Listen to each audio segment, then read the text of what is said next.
অনেকে অভিযোগ করে আল্লাহ আমার এইটা দেয় নাই, ওইটা দেয় নাই, আমি এটা পাই নাই, ওইটা পাই নাই। ও পায়, আমি পাই না কেন? ওর চাকরি হয়, আমার হয় না কেন? ওর ব্যবসায় লাভ, আমার লস কেন? ওর বউ সুন্দরী, আমারটা কালা কেন? অভিযোগ করবেন না। আপনি যে অবস্থানে থেকে অখুশি, আপনি যেই অবস্থানে থেকে আল্লাহর কাছে অভিযোগ করতেছেন, আপনার এই অবস্থানে আসার জন্য অনেকে আল্লাহর কাছে দোয়া করতেছে, ঠিক কিনা? কিন্তু আপনি এই অবস্থানে খুশি না। অনেকে এই অবস্থানে আসতে চায়, তাদের স্বপ্ন যে তারা একদিন আপনার স্থানে আসবে, কিন্তু আপনি আপনার জায়গায় থেকে খুশি না। এজন্য উনজুর ইলা মান হুয়া আসফালা মিনকা, তোমার চেয়ে যে খারাপ অবস্থায় আছে তার দিকে তাকাও, তাহলে তোমার মনের দুঃখ ঘুচিয়ে দিবে কে? আপনার চেয়ে যে খারাপ অবস্থানে আছে তার দিকে দেখেন কি অবস্থা। আপনি এইটা চান, ওইটা চান, কত কিছু লাগবে আপনার। হসপিটালে যে দেখেন ক্যান্সারে আক্রান্ত রোগীদের কি অবস্থা দেখেন। ক্যান্সার যার নেই কোনো অ্যান্সার, বাঁচবে না সে।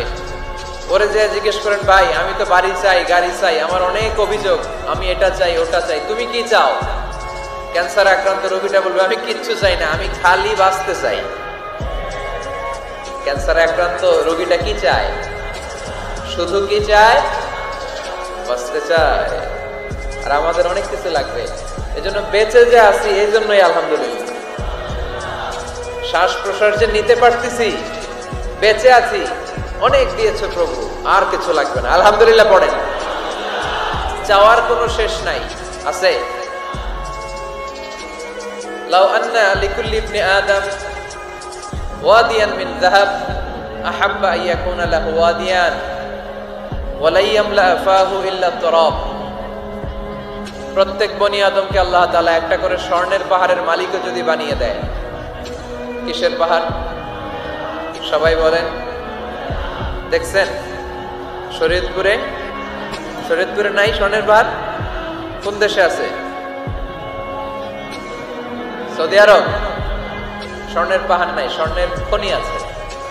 স্বর্ণের পাহাড় এই পৃথিবীতে হবে না, স্বর্ণের পাহাড় পাওয়া যাবে জান্নাতে, ঠিক কিনা? প্রত্যেককে যদি আল্লাহ একটা করে স্বর্ণের পাহাড়ের মালিকও বানিয়ে দেয়, তারা আরো একটা স্বর্ণের পাহাড়ের মালিক হতে চাইবে। আচ্ছা বুঝে শুনে উত্তর দেন তো, আল্লাহ যদি আমাকে একটা স্বর্ণের পাহাড়ের মালিক বানিয়ে দেয়, আমার 14 পুরুষ এই পাহাড়, স্বর্ণের পাহাড় কেটে কেটে ভেঙে ভেঙে বিক্রি করে খেয়েও এই পাহাড়ের অর্ধেকও কি শেষ করতে পারবো? তাহলে আরেকটা লাগবে কেন? স্বভাব, ঠিক কিনা? স্বভাব কে? তো একটা স্বর্ণের পাহাড়ের মালিক যদি আমি হই, আমার 14 পুরুষ খেয়েও শেষ করতে পারবে, তারপরেও আমি আরেকটা কেন চাই? স্বভাব। আল্লাহর হাবিব বললেন এটা স্বভাব। ওয়ালা ইয়ামলা আফাহু ইল্লা তুরাব। কবরের মাটি ছাড়া কোনো কিছুই তার এই জিহ্বাটারে থামাতে পারবে। যার আছে যত বেশি, তার আরো চাই তত বেশি। মানুষের আছে যত বেশি, তার চাই তত বেশি। শেখ সাদি রাহিমাহুল্লাহ, ইরানের বিখ্যাত কবি, বালাগাল উলা বিকামালিহি কাশাফাত দুজা বিজামালিহি, এই কবিতা লিখে বিখ্যাত হয়েছিলেন। তো ওনার একটা সময় আর্থিক দৈন্যতা যাচ্ছিল, টাকা পয়সা ছিল না, ফলে পায়ে দেওয়ার মতো জুতা ছিল না। কি ছিল না?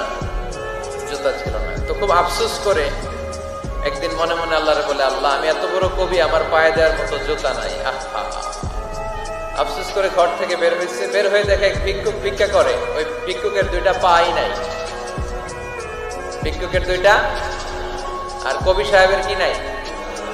জুতা নাই।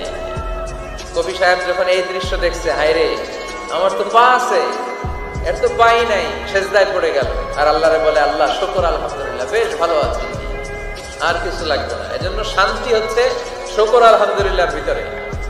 শান্তি কিসের ভিতরে? শুকর আলহামদুলিল্লাহর ভিতরে। এজন্য আওয়াজ করে পড়েন আলহামদুলিল্লাহ। আপনার চাহিদার কোনোদিন শেষ হবে না। দেখবেন যার পা নাই, সে পা দেখে আফসোস করে, ইস লোকটা হেঁটে যায়, কি সুন্দর যায়, আমি তো হাঁটতে পারি না, যদি হাঁটতে পারতাম, যদি 2টা পা থাকতো। যার পা আছে, সে সাইকেলওয়ালাদেরকে দেখে আফসোস করে, ইস আমার যদি একটা সাইকেল থাকতো তাহলে তার হাঁটা লাগতো না, সাইকেল দিয়ে বাজারে যেতাম। যার সাইকেল আছে, সে আবার হুন্ডাওয়ালাদেরকে দেখে আফসোস করে, ইস একটা হুন্ডা যদি থাকতো তাহলে তো ভো ভো করা যাইতো না। হুন্ডাওয়ালার আফসোস আছে প্রাইভেট কারওয়ালাদের দেখে, তারা আফসোস করে ইস আমার যদি একটা কার থাকতো তাহলে তো কার চালাইতে পারতাম। যাদের প্রাইভেট কার এদেরও আফসোস আছে, ইস আমার যদি একটা হেলিকপ্টার যদি থাকতো তাহলে তো উড়াল মারতে পারতাম, ঠিক কিনা?